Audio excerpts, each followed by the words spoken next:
আগে শিখতে হয় প্রেম মানে কি। তোর প্রেমের সঙ্গেই কেউ শিখায় না, আমি শিখাই দিই, মাথায় রাখিস। প্রেম শব্দের মানে হচ্ছে, এটা এখনকার মানুষ এটা শুনলে কেমন জানি ভিতরে একটা আউলা বাতাস লাগে। প্রেম শব্দের মানে হচ্ছে যত্ন। কেউ তোদের বলেছে? আজকে আমি বলে দিলাম, যার যত প্রেম তার যত্ন তত বেশি।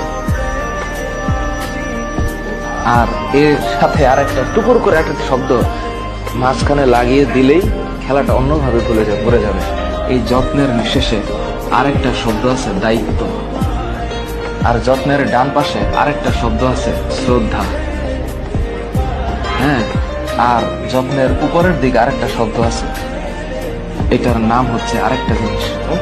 এটা মানে এটা এই সত্যতা, এটার নাম হচ্ছে প্রেম। তোদের ভিতরে যদি এই জিনিস থাকে তাহলে প্রেম হবে, তা না হইলে অং আর ভং হবে। Always remember.